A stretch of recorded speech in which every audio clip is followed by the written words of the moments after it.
All right, this is going to be my last notes video, so here we go.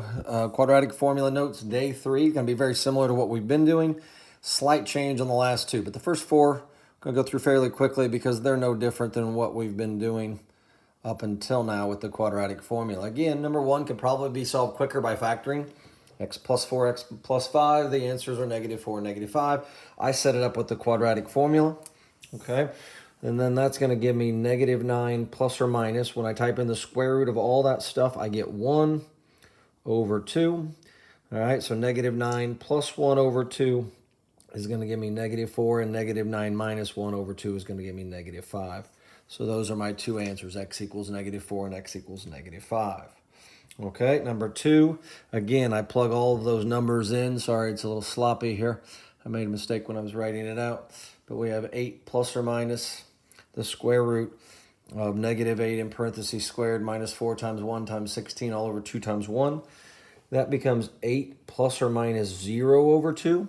So if the discriminant is 0, it means we have a single answer, because 8 plus 0 over 2 is 4, and 8 minus 0 over 2 is also 4. So that's a double root, double solution, double zero, whatever you want to call it, but it's the same answer twice, which is x equals 4. Number 3. Okay, so this one's going to have a decimal. Actually, no, it isn't. You're going to get -1 plus or minus, and you're going to, in the radical, you're going to get -23 over 2, which the calculator won't like that square root of -23. Anytime the discriminant is negative, we have no real solutions right now.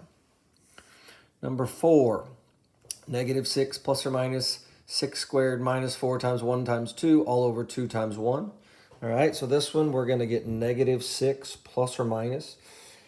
And this one we get the square root of all of that is 5.29. So that's what we did on the last sheet, over 2.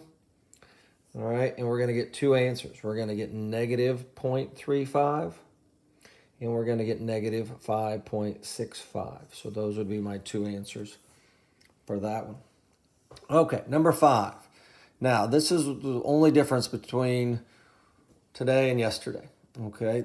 This is not set equal to 0. So before we can solve this one with the quadratic formula, we have to have it set equal to 0. So we just got to do some algebra like you've done since 7th or 8th grade. So we're going to subtract 2x and subtract 8. And that gives us x squared plus 7x plus 12 equals 0. So I just move everything to the left side, leave the right side equal to 0 then. And then it's just like what we've been doing. The opposite of b is -7 plus or minus the square root of 7 squared minus 4 times 1 times 12 all over 2. And when we take that, we're going to get -7 plus or minus 1 over 2, which -7 plus 1 over 2 would give me -3 as one of my answers, and -7 minus 1 is -8 over 2, which is going to give me an answer in -4. Okay. All right, number 6. Again, it's not set equal to 0, so we're going to subtract 4x from each side and subtract 12. We're going to get x squared plus 6x plus 2 equals 0. And then if you look at that, that is the exact problem as number 4. Okay, once we get to this step right here, x squared plus 6x plus 2, that's what we started up here, x squared plus 6x plus 2. So we're going to get exactly the same thing. We're going to get -0.35 and -5.65. So the only difference between today's notes and yesterday's was this number 5 and 6, where you just have to get everything to the left side of the equation set equals 0. So the next worksheet number 3 is going to cover this. So if that makes sense to you, I wouldn't worry about doing it. If you'd like a little bit more practice, there will be a worksheet number 3 that I'm going to have the answers to up here as well. So good luck with this.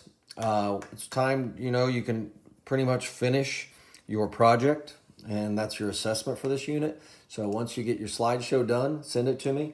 We'll mark you off the list, and you'll get your grade for Honors Math 2 will be a pass, which is, it's either pass or incomplete. And if you have an incomplete, you're going to have to, you have to make it up. You're going to have to finish it before you can start again in the fall. So you might as well get it done now and turn it in and be done with it and get a passing grade for your 4th quarter, and then move on and finish your other subjects as well. So again, stay healthy, stay safe, and hopefully see you soon.